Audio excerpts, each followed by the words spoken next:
नमस्कार दोस्तों, math study welcome channel में आपका स्वागत है। मैं वीरेंद्र कुमार यादव। आज इस वीडियो में आप लोगों को कक्षा 10 का सवाल जो कि निर्देशांक ज्यामिति पाठ से लिया गया है, प्रश्नावली 6.3 से हल करने जा रहे हैं। दोस्तों वीडियो पसंद आए तो लाइक शेयर और कमेंट जरूर कीजिएगा। आइए देखते हैं पहला सवाल। पहला सवाल कह रहा है 7,5 पहले कोष्टक में, कमा अगले कोष्टक में 5,7, कमा अगले कोष्टक में ऋण 3,3 शीर्षों वाले त्रिभुज के केंद्र ज्ञात कीजिए। बहुत ही आसान तरीका है, आप कहीं नहीं जाइए, वीडियो को अंत तक देखते रहिए। बहुत शानदार तरीका से मैं बताने जा रहा हूं। देखिए यह एक त्रिभुज हो गया, यह त्रिभुज हो गया ABC। ए का निर्देशांक हो गया आपका 7,5, बी का निर्देशांक मान लिया गया 5,7 हो गया, और सी का निर्देशांक हो गया ऋण 3,3। इसका क्या पूछ रहा है? तो केंद्रक पूछ रहा है। तो यहाँ पे यह हो जाएगा x1, यह हो गया y1, यहाँ पे हो गया यह x2 और ये मान हो जाएगा y2, यहाँ पे x3 और यह मान हो गया y3। अब त्रिभुज का केंद्रक ज्ञात करना हो तो त्रिभुज का केंद्रक का सूत्र होता है केंद्रक x, y equal to x1 plus x2 plus x3 upon 3, y1 plus y2 plus y3 upon 3।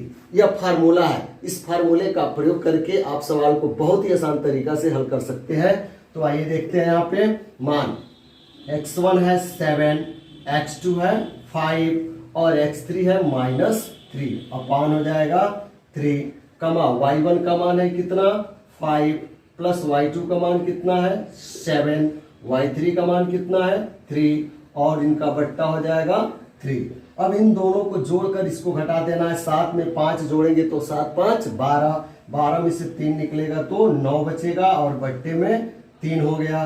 3 से यह 9 3 बार में कट जाएगा, 3 तिरिके 9। यहाँ पे जोड़ देंगे 7 और 5 मिलकर के 12, 12 में 3 जोड़ेंगे तो 12 3 हो जाएगा कितना 15, 15 में 3 का भाग दे देंगे तो 3 5 15, यह 5 बार में कैंसिल हो गया तो 3,5 इसका मान आ गया, जो कि यही इसका केंद्रक होगा। सवाल नंबर दूसरा कह रहा है 6,0 तथा 0,8 को मिलाने वाली रेखा के मध्य बिंदु के निर्देशांक ज्ञात कीजिए। बहुत ही आसान तरीका है। 6,0 तथा 0,8 इसका मध्य बिंदु के निर्देशांक निकालना है। मान लीजिए यह रेखा दिया रहेगा ए और बी। ए का निर्देशांक दिया है 6,0 और बी का निर्देशांक दिया है 0,8। इसका मध्य बिंदु सी का निर्देशांक मान लिया गया x, y। इसी का मान इसमें पूछ रहा है। तो यहाँ पे जो मान दे रहा है यह x1 हो जाएगा और ये y1 हो जाएगा, x1, y1। यहाँ पे यह मान हो गया x2 और यह मान हो जाएगा y2। क्योंकि यहाँ पे जो मान दिया है तो x1 बराबर 6 हो गया और y1 बराबर 0, x2 बराबर 0 हो गया और y2 बराबर 8 हो गया। आ रहा समझ में? अब इसमें आपसे क्या पूछा है कि मध्य बिंदु के निर्देशांक ज्ञात कीजिए। तो मध्य बिंदु के निर्देशांक होता है यहाँ पे मध्य बिंदु का निर्देशांक, मध्य बिंदु का निर्देशांक, ठीक है। x, y बराबर फार्मूला होता है x1 प्लस x2 अपान 2, y1 प्लस y2 अपान 2। यह फार्मूला आप याद रखेंगे। इसी फार्मूले से इसका मान हम आसानी से निकाल लेंगे। तो x1 बराबर कितना हो जा रहा है यहाँ पे 6 और x2 बराबर कितना है 0 अपान 2 हो जाएगा। y1 बराबर कितना है तो 0 है और y2 बराबर कितना है 8 अपान 2। अब यहाँ पे देखिए 6 में 0 जोड़ेंगे तो 6 होगा और बट्टे में 2 हो गया। 0 में 8 जोड़ेंगे तो 8 होगा, बट्टे में 2। अब इसका भाग दे दीजिए, 2 तिहाई 6 और 2 चौको 8, यानी 3,4 इसका आंसर होगा। सवाल नंबर तीसरा कह रहा है बिंदुओं पहले कोष्टक में ऋण 3,4 व दूसरे कोष्टक में 3 कामा ऋण 4 को मिलाने वाली रेखा के मध्य बिंदु के निर्देशांक ज्ञात कीजिए। बहुत ही आसान तरीका है। यहाँ पे 2 बिंदु आपको दिया है। ए का निर्देशांक हो गया ऋण 3 कामा 4 और यहाँ पे बी हो गया, इसका निर्देशांक हो गया 3 कामा माइनस 4। यहाँ पे जो मान आपको दिया है ऋण 3 कामा 4 व 3 कामा माइनस 4, इसके मध्य बिंदु के निर्देशांक निकालना है। मध्य बिंदु का निर्देशांक मान लीजिए यहाँ पे हो गया x कामा y। अब यहाँ पे जो दिया है उसको लिख लीजिए। x1 बराबर ये -3 हो गया और y1 बराबर 4 हो गया। x2 बराबर यहाँ पे 3 हो जाएगा और y2 बराबर आपका -4, यानी यह मान x1 हो गया और ये मान y1 हो जाएगा। यह मान x2 हो गया और यह मान y2 हो गया। आ रहा समझ में?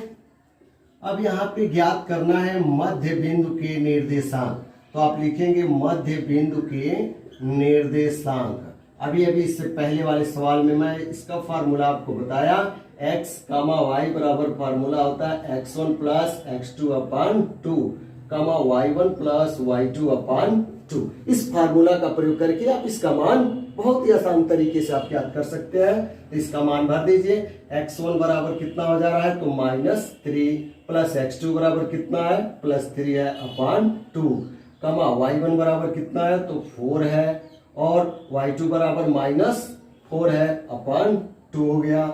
यह 3 से 3 कट कर 0 हो गया और 4 से 4 कट करके 0 हो गया, यानी 0 अपान 2 कामा यहाँ पे 0 अपान 2।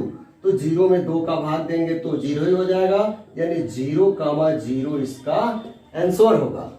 चौथा सवाल कह रहा है बिंदुओं ए 1 कामा 3 व बी ऋण 4 कामा 6 को मिलाने वाले रेखा खंड को दो संबंधित ए के अनुपात में अंतः विभाजन करने वाले बिंदु के निर्देशांक ज्ञात कीजिए। बहुत ही आसान तरीका है इसको हल करने के लिए।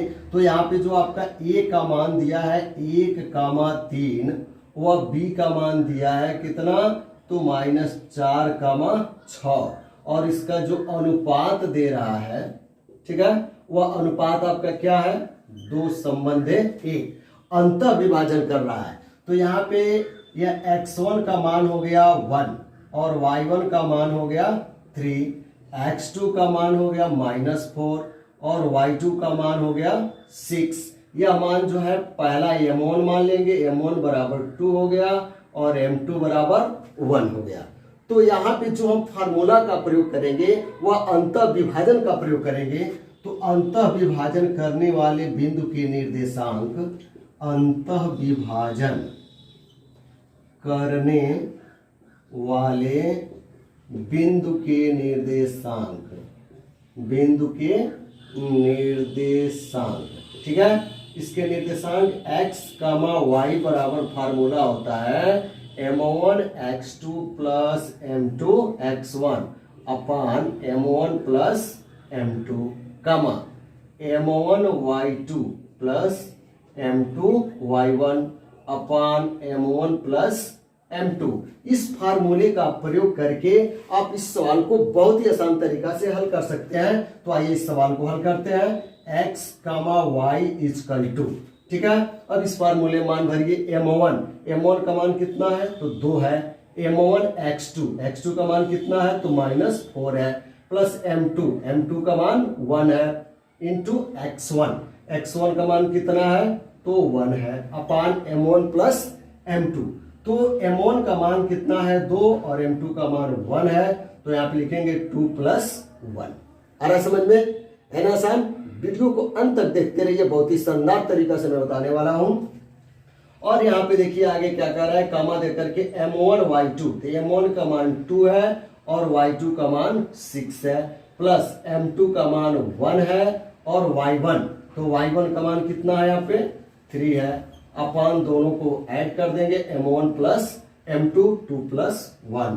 अब यहाँ पे 2 में ऋण 4 का गुणा करेंगे तो 4 दूना ऋण 8 हो जाएगा, प्लस 1 एकम 1 और बट्टे में 2 और 1 जोड़ेंगे तो 3 हो जाएगा।